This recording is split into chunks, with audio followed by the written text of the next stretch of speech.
मध्य प्रदेश की खास खबरें देख रहे हैं आप सब। मैं हूं आपके साथ साहिल केरनी। चलिए शुरुआत करते हैं खबरों की। सिवनी जिले की केवलारी नगर परिषद में आगामी 13 जुलाई को वार्ड पार्षदों का चुनाव होना है, जहां भाजपा कांग्रेस सहित निर्दलीय प्रत्याशियों के बीच चुनावी घमासान जारी है। इसी बीच भिलाई नगर परिषद के वार्ड नंबर 2 टैगोर वार्ड से भाजपा के प्रत्याशी शिव कुमार चौधरी के खिलाफ सैकड़ों की संख्या में वार्डवासी पुलिस थाना केवलारी पहुंचे।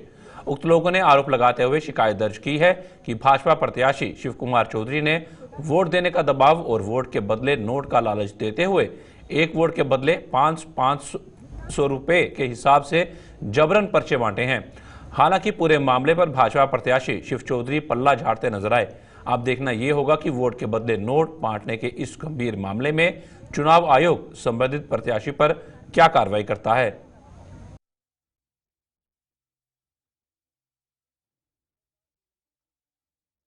आज सवेरे टैगोर वार्ड नगर परिषद केवलारी का वार्ड क्रमांक 2 से बहुत सारे मतदाता आज थाने परिसर आए और उन्होंने अवगत कराया कि वहाँ पर बहुत अधिक मात्रा में पर्चा लगा के भाजपा प्रत्याशी शिव चौधरी द्वारा पैसे बांटे जा रहे थे। उसकी शिकायत आज समस्त मतदाताओं के साथ हमने थाने में दर्ज कराई और हम प्रशासन और चुनाव आयोग से ये गुजारिश करते हैं कि इसकी न्यायसंगत जांच की जाए। वार्ड क्रमांक 2 का प्रत्याशी हूँ और मैं मेरे काका जी के यहाँ बैठने चला गया था। मुझे पता चला कि मेरे विपक्षी शिव चौधरी मेरे मोहल्ले में आके 500 रुपया मेरे मतदाताओं को दे रहा था। तो मेरे मतदाता बंधुओं ने मुझे शिकायत की, तो मैं उन सब लोगों को लेके उनके सहयोग से एफआई करवाने यहाँ केवलारी आया। क्या चाहते हो आप कार्रवाई? महोदय जी, मैं आपसे चाहता हूँ कि इसका निराकरण आप। ग्वालियर में रविवार दोपहर को अंतर्राष्ट्रीय कृष्णा भावनामृत इस्कॉन के संयोजन में भव्य जगन्नाथ भगवान की यात्रा निकाली जाएगी। यह यात्रा Madhya Pradesh chamber of commerce से प्रारंभ होकर शहर के विभिन्न मार्गों से होती हुई छतरी मंडी पर समाप्त होगी। केंद्रीय कृषि मंत्री नरेंद्र तोमर इस यात्रा में प्रमुख रूप से शामिल होंगे। शनिवार को आयोजित एक प्रेस कॉन्फ्रेंस में यात्रा आयोजन समिति के संयोजक देवेंद्र प्रताप तोमर और महामन प्रभु ने बताया कि ये यात्रा 1:30 बजे चैंबर ऑफ कॉमर्स से शुरू होकर ओल्ड हाईकोर्ट दौलतगंज छतरी मंडी पर समाप्त होगी।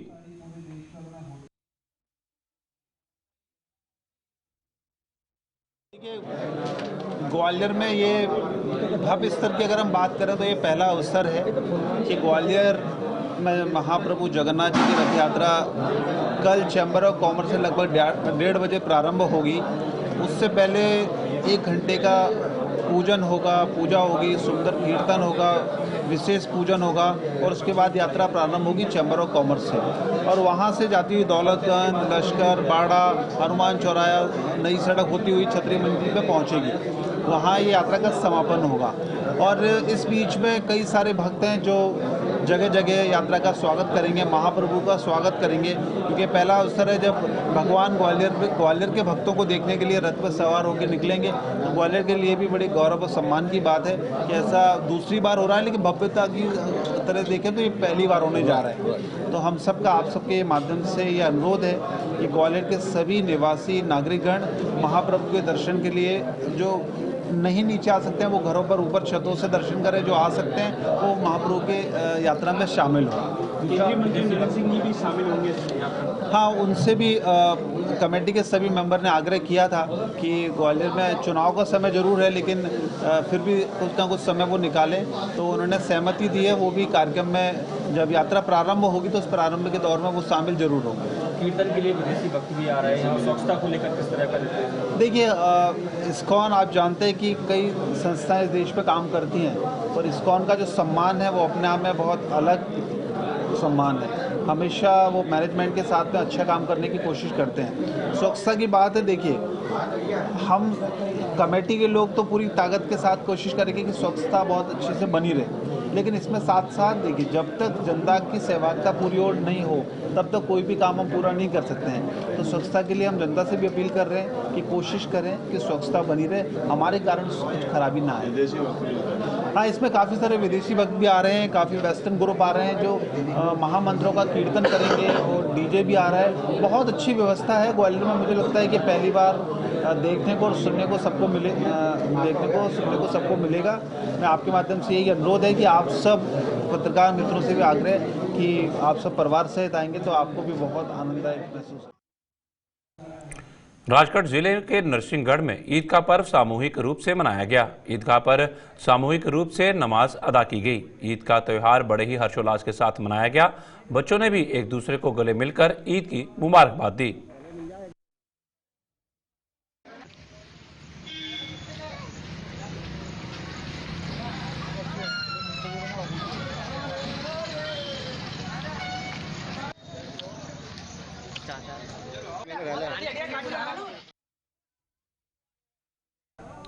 रायसेन जिले में 13 जुलाई को होने वाले नगरीय निकाय चुनाव प्रचार पर अब चरम सीमा पर पहुंच चुका है। सभी राजनीतिक दल पूरा जोर लगा रहे हैं, लेकिन टिकट को लेकर कई स्थानीय नेता नाराज चल रहे हैं। वहीं निर्दलीय प्रत्याशी भी पीछे नहीं हैं। वहीं मतदाताओं का कहना था कि वे कुशल व्यवहार, कर्तव्यनिष्ठ, गरीबों का हित और विकास करने वाला अपना मनचाहा उम्मीदवार चुनेंगे।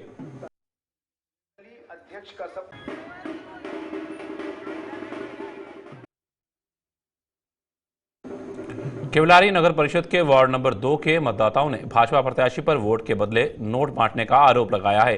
केवलारी नगर परिषद के वार्ड नंबर 2 से भाजपा प्रत्याशी के खिलाफ सैकड़ों की संख्या में वार्डवासी थाना पहुंचे और कार्यवाही की मांग की। केवलारी नगर परिषद में आगामी 13 जुलाई को पहली बार वार्ड पार्षदों का चुनाव होना है, जहां भाजपा, कांग्रेस सहित निर्दलीय प्रत्याशियों के बीच चुनावी घमासान जारी है।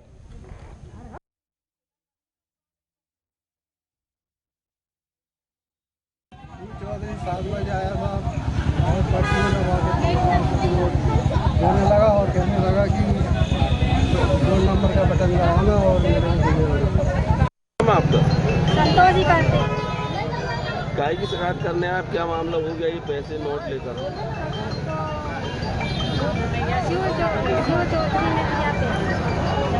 जबरदस्ती में दिए, हम नहीं ले रहे थे। क्या कह रहे थे? गाय की नहीं दे रहे थे? वोट देना करके बोलना, पर्ची में दबा कहाँ से आप लोग से? ये कौन है शिव चौधरी? आपके यहाँ से प्रत्याशी है क्या? हमारे यहाँ से प्रत्याशी है, गौतम जारी। जनपद पंचायत बिछुआ के जन विकास संगठन के प्रत्याशियों से प्रतिद्वंदी डरे हुए नजर आ रहे हैं। बिछुआ तहसील जन विकास संगठन के अध्यक्ष पद के प्रत्याशी कमलेश डोंगरे द्वारा प्रेस रिलीज जारी की गई। नगरीय निकाय चुनाव निर्वाचन वर्ष 2022 में नगर परिषद बिछुआ में संगठन के 8 प्रत्याशी की लोकप्रियता के कारण सत्तारूढ़ दल को चिंता सता रही है। हमारे द्वारा बिछुआ में जो गत 5 वर्षों में व्याप्त भ्रष्टाचार के कारण एक बिछुआ जन विकास संगठन के नाम से संगठन का गठन किया गया है और 8 प्रत्याशी नगरीय निकाय निर्वाचन में। तो आपके 8 प्रत्याशी कौन कौन से वार्ड में खड़े किए गए आपके द्वारा? उतारे गए हैं, जिसमें वार्ड नंबर 1 से सरोज मानमोड़े, वार्ड नंबर 2 से ममता डोंगरे, वार्ड नंबर 4 से मैं खुद कमलेश डोंगरे, वार्ड नंबर 9 से श्रीमती ज्योति संजू कड़वे, वार्ड नंबर 10 से विनोद आठनेरिया, वार्ड नंबर 13 से शशिकला कवरेती, वार्ड नंबर 14 से गीता कुरुठे, वार्ड नंबर 15 से मुकेश पूनमचंद कुरुठे जी को चुनाव मैदान में उतारा गया है। अच्छा, कुछ जन चर्चाओं में कुछ भ्रांति फैलाई जा रही है, उस विषय पर आपका क्या कहना है? प्रतिद्वंदी हमारे जन समर्थन से डर चुके हैं और मतदाताओं की धार्मिक भावनाओं को भड़काकर वोट लेने के प्रयास में। ये तीसरा मोर्चा किसका है? तीसरा मोर्चा से हमारा कोई संबंध नहीं है और हमारा ये जो संगठन है उसमें सभी अपनी स्वतंत्र इच्छा के साथ आए हैं और चुनाव में भाग ले रहे हैं तीसरा मोर्चा से हमें कोई संबंध नहीं है, न रहेगा। और भविष्य में भी हम निर्वाचित होकर जाते हैं हमारे प्रत्याशी तो सभी एकजुट रहेंगे और तीसरे मोर्चे का कभी भी कोई समर्थन नहीं करेंगे। इस बात की हम सौगंध खाते हैं। 1 से 15 तक के वार्ड हैं, वार्ड वासियों को क्या संदेश देना चाह रहे हैं जी? बिछुआ में गत 5 वर्षों का जो कार्यकाल देखा जाए तो उसमें आम मतदाता बहुत प्रताड़ित महसूस करते रहा है और भ्रष्टाचार भी व्याप्त रहा है। अच्छा, पिछले 5 सालों में जो सरकार जो समिति गठित हुई थी नगर परिषद में, उसके बारे में आप क्या कहना चाह रहे हैं?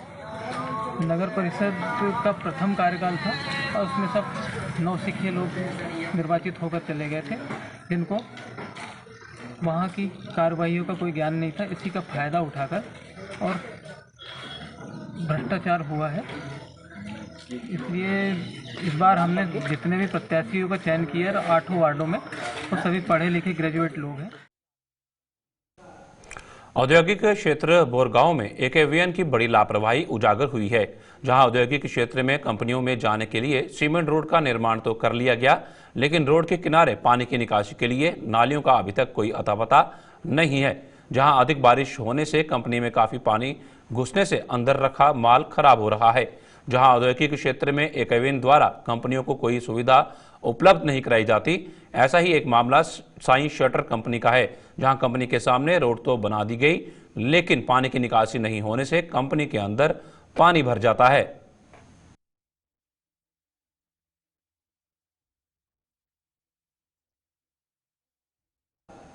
बिछिया से मिनी ट्रक का चालक मिनी ट्रक में मिक्सर से मिक्स की हुई रेत गिट्टी सीमेंट का मटेरियल भरकर ग्राम बिशनपुरा जा रहा था। तेज रफ्तार व लापरवाही पूर्वक चलाने के कारण मिनी ट्रक चौराई मोड़ पर पलट गया।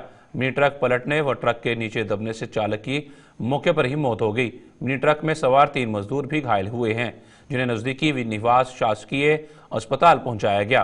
पंचनामा कार्रवाई कर चालक नर्बद झारिया के शव को पोस्टमार्टम हेतु भिजवाते हुए मर्ग कायम किया गया।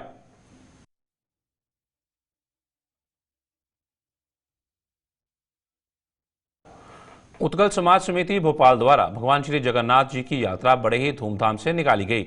यात्रा में श्रद्धालुओं ने बढ़ चढ़कर हिस्सा लिया। साथ ही नगरवासियों ने रथ में सवार भगवान जगन्नाथ, बलदेव और सुभद्रा देवी से आशीर्वाद लिया।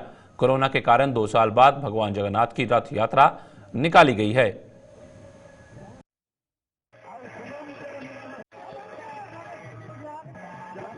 आज यहाँ पे 9 दिन का बाद प्रभु जगन्नाथ जी मौसी माँ का घर रहकर आज वापस जा रहे। आज देखिए हमारे साथ हमारा झरणेश्वर माता मंदिर के ब्रह्मचारी यहाँ बैठे हुए और आश्रम का प्रभारी हमारा भूतपूर्व जी, हम उड़ीसा का गौरव रिटायर्ड श्री संतोष कुमार राउत जी यहाँ पे बैठे हुए और उड़ीसा से आए हुए परम आदरणीय श्री रत्नाकर आचार्य पंडित महोदय इधर से हैं। आप सब लोग को देख सकते हैं। यहाँ पे हमारा एक बड़दांड और एक लघु, आप क्या कहते हैं, जब भक्त भगवान से मिलने आते हैं यहाँ नीलाचल हो जाता है, जहाँ जीव और सब का मिलन हो जाता है, जीव और शिव का मिलन हो जाता है।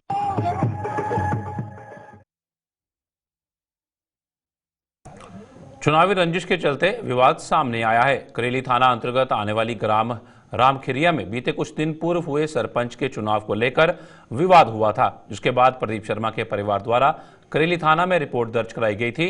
प्रदीप शर्मा के परिवारजनों द्वारा बताया गया कि चुनाव में हारे हुए प्रत्याशी सचिन शर्मा और उसके अन्य 2 साथियों द्वारा नवनियुक्त सरपंच प्रदीप शर्मा के घर जाकर गाली गलौज कर मारपीट की गई। पुलिस ने मामला दर्ज कर जांच शुरू कर दी है।